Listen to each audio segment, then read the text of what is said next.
once in a while, a moment comes along that doesn't just change a little bit of music, it completely shatters the entire cultural landscape.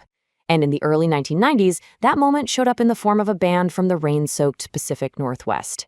This is the story of how three outsiders called Nirvana didn't just write a hit song, they ended up rewriting the rules for a whole generation. To really get why Nirvana was such an explosion, you've got to understand what it was exploding against. On one side, you had the 80s, right? A world of choreographed, over-the-top, super polished rock glamour. And on the other side, this raw, quiet, unfiltered force was just brewing. Something had to give. And when it did, well, it changed absolutely everything. All right, so let's set the scene here. It's the late 1980s, and the biggest sound on the planet is hair metal. And it was a total spectacle. We're talking big hair, big solos, and even bigger budgets. But, the whole scene was kind of becoming a caricature of itself, almost like a self-parody. I mean, the music industry was just pumping out these copycat bands that all looked and sounded pretty much the same.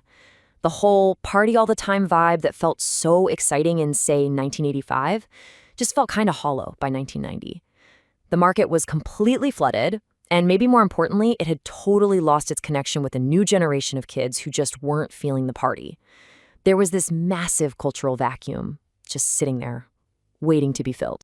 And the force that was going to fill that vacuum, it came from the most unlikely place you could imagine. Not Los Angeles, not New York, but a bleak, isolated logging town called Aberdeen, Washington. Literally the complete opposite of the Sunset Strip. People have described Aberdeen as a sterile but pressurized container. And what that really means is, with nothing to do and nowhere to go, outcasts like Kurt Cobain and Chris Novoselic were basically forced to look inward. This deep sense of isolation and feeling like they didn't belong, it wasn't just some backdrop to their story. It was the actual raw material for their music. And their search for an identity was just as chaotic as their sound. Seriously, they went through a whole bunch of names: Skid Row, Pencap Chew, even Ted Ed Fred. So when they finally landed on Nirvana, it was a totally deliberate, kind of ironic choice. Cobain said he wanted a name that sounded beautiful and nice to clash with the mean, raunchy punk rock they were actually playing. Okay, so with their identity locked in, and the powerhouse drummer Dave Grohl now behind the kit, the stage was officially set. This creative core was about to channel all of that frustration and isolation into one landmark album, Nevermind. So what was it about their sound that was so revolutionary? Well, at its core, it was this simple but incredibly powerful formula: the quiet, loud dynamic. Now, Cobain freely admitted he was basically just trying to rip off the Pixies, but man, Nirvana perfected it. They would pull you in with this quiet, melodic verse, and then, bam, they just unleashed this explosive, distorted chorus that felt like a punch to the gut. It was pure emotional tension and release. And if you really want to know what they were going for, nothing illustrates it better than this. Kurt Cobain himself described his goal for the Nevermind sound with this absolutely unforgettable line. He wanted to fuse the super catchy pop hooks of bands like The Knack with the raw, heavy aggression of punk and metal legends like Black Flag and Black Sabbath. Just a perfect and totally volatile combination. But look, raw energy by itself doesn't make you a global hit. Producer Butcheveg made some really critical technical choices that polished their sound just enough for mass appeal, but without losing any of its grit. He had Cobain double-track his vocals, he layered a bunch of guitar parts to create this massive wall of sound, and then mixer Andy Rawlis gave it that final radio-friendly punch. They managed to turn total chaos into a commercial juggernaut. The release of Nevermind wasn't just a hit record, it was a cultural nuke. It detonated in the fall of 1991, and the shockwaves completely reconfigured the pop landscape. It was like a new world order, almost overnight. And here it is. This is the moment it all changed.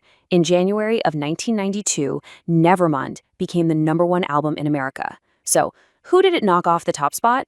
Oh, just Michael Jackson, the biggest pop star on the entire planet.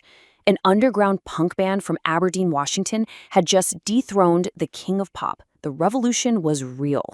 And the scale of this thing was it was staggering. The album went on to sell over 30 million copies worldwide. Think about that. This wasn't just a hit. It was a global phenomenon that reached every single corner of the planet, proving just how many people out there were absolutely starving for something real. So what was it that everyone was connecting with? It was lines exactly like this one. lyrics that felt like they were ripped right out of a teenager's diary. Cobain was articulating this really personal sense of anxiety and alienation and confusion, and in doing so, he gave a voice to the collective angst of Generation X. All of a sudden, millions of kids felt like somebody finally understood them. And you could literally see the impact everywhere. The band's whole anti-consumer thrift store look completely flipped the fashion industry on its head. Spandex and hairspray were out. Flannel, torn jeans, and messy hair were in. They somehow made not caring about your appearance the absolute coolest look in the world, and it became the uniform for an entire generation. But this is where the story starts to get really complicated.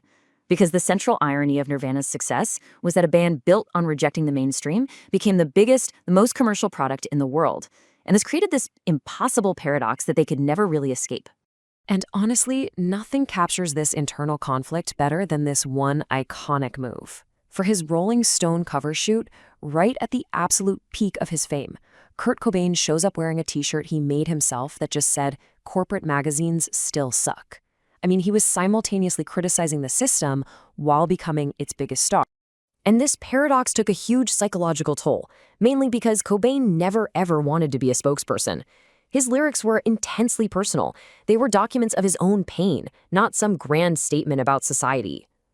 So when the world suddenly labeled him the voice of a generation, it just felt like a massive misunderstanding of his art.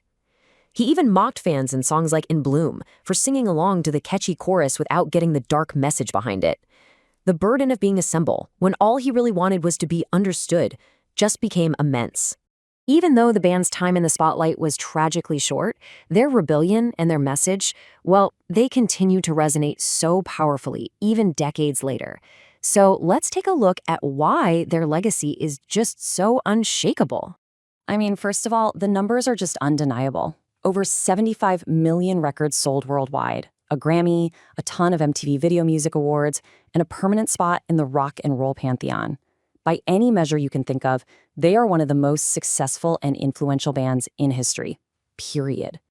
And what's really fascinating is watching how their legacy keeps evolving.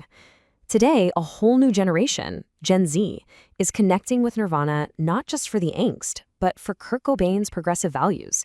His really outspoken stance against sexism, racism, and homophobia has turned him into an icon for a generation that really values inclusivity and social justice. It's what's keeping the band so relevant right now. Which, of course, brings us all the way back to that central paradox. We just saw how the weight of being a symbol, instead of just an artist, pretty much crushed Kurt Cobain. His story forces all of us to confront this essential question at the heart of it all. Can something truly rebellious, something born from authentic pain, ever actually survive the moment it becomes popular?